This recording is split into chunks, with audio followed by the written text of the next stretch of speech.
Hello, everybody. My name is Douglas Arnold Armstrong. I'm the official head honcho here at Happy Texas Reviews. Thank you if you guys are watching the live stream. If you guys are just watching after the stream ends, thank you guys still so much for watching.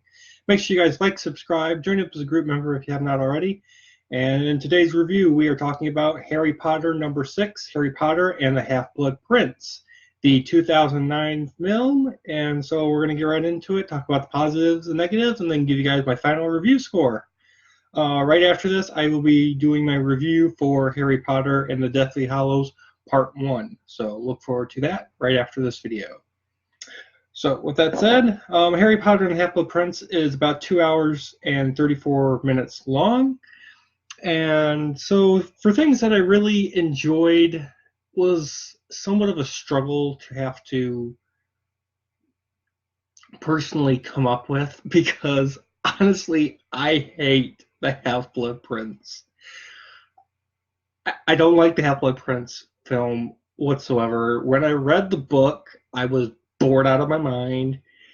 And when they decided that they were going to turn this into a live-action one, I knew they were going to struggle just because of the source material. And I think they did what they could. The problem is the book's not good. There should have only been 6 books. Honestly, Half-Blood Prince, the book, really doesn't need to exist.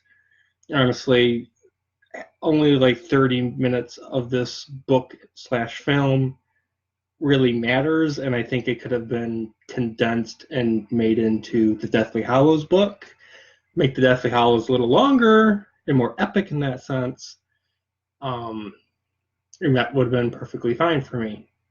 For things that I liked, let's get back on track. Things that I did enjoy, I liked the opening scene where it's setting up the fact that this film is going to be dark, and that somebody, you don't know who unless you've read the book or you've seen the movie for the first, or you've never seen the movie, you know for a fact that you get this vibe that people are going to die. Someone important in the main group of good people is going to bite the bullet.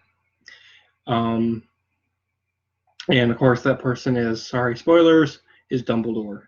Dumbledore dies in this film. Honestly, that is probably the most shocking thing that happens in this movie. Everything else is just straight out predictable and boring. With that said, the fact that this is Dumbledore's last quote-unquote appearance in the Harry Potter universe, I mean, he does show up in Deathly Hallows Part 2 to do some stuff. In this film, he pulls out all the stops. He proves why he is awesome. We get to see why Dumbledore is awesome. And he's using tons of magic in this film. I mean, he's creating a fire tornado to, fight off zombies, I think they're called. Just that's what I call them. They're zombies that coming out of the water. He can evaporate in and out of Hogwarts. It goes to show that Dumbledore is not just some old person chilling in a chair, constantly giving out dialogue speeches. And so that was really nice to see. We finally get to see Harry Potter and Ginny Weasley finally fall in love and kiss. So that was, 6 films in the making, and we finally got to see it. So, yay, finally. Also, it's really cool to see that the Wizarding World that we've grown up with the film series and the books, it's slowly getting torn apart and destroyed. And that was really cool to see everything that we've fallen in love with. It's starting to slowly crumble because of the second war against Voldemort, which was really cool to see. Of course, Luna Lovegood is back, and she's crazy, weird as ever. I'll just leave it at that. I also like the fact that this film, it dives a lot into the backstory of Lord Voldemort. But honestly, there's things that relate in the backstory of Voldemort that I'm just like, I really don't much care. This film feels like an expanded lore book, and there's just things in that just like, okay, can you wrap this up faster, please? You're taking forever. We get to see the hunt for destroying the Horcruxes finally begin. There's a lot of hidden clues and secrets in this film that leads into the future of the finale, which is kind of cool. There are some subtle jokes. My favorite scene probably in this entire film was when the Death Eaters end up attacking the Weasley's house.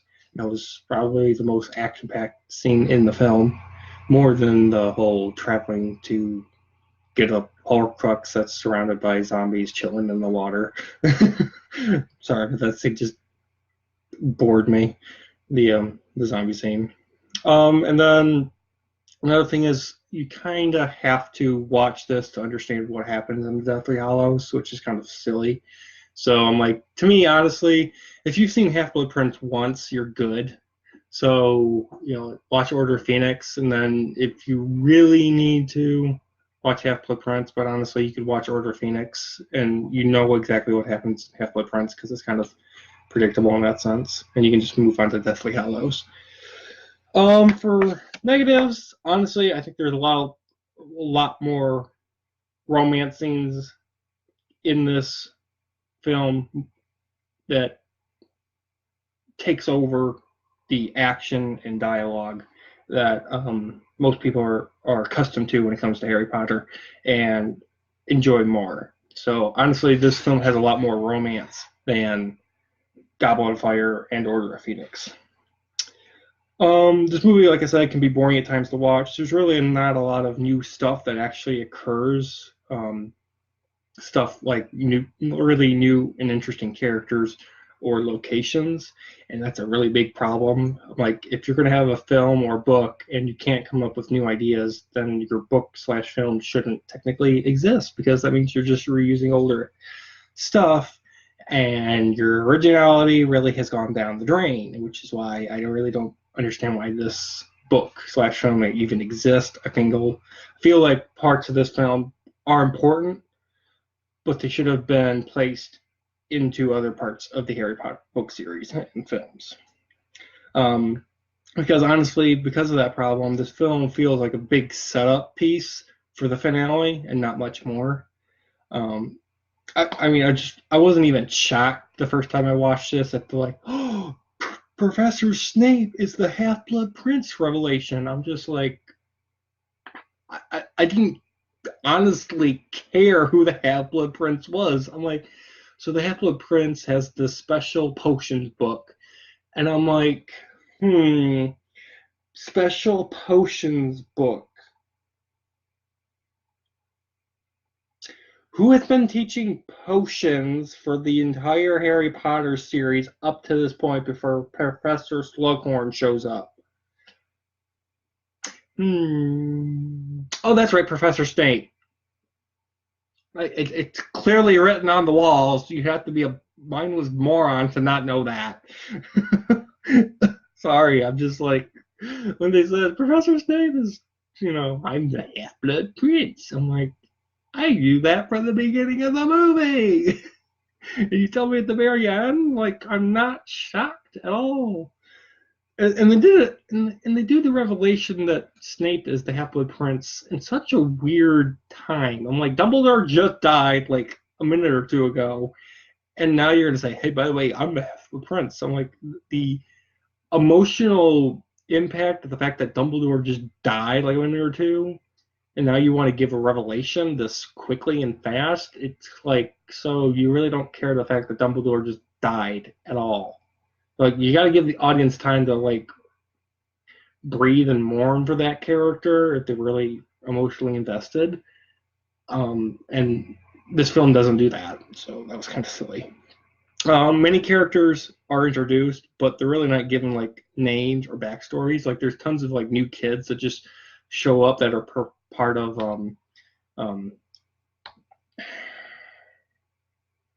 the I can't remember what the house is called. The one that's green and has snakes. There's a bunch of new like kids that just show up, and apparently they've been there the whole time. And like I've never seen these kids before.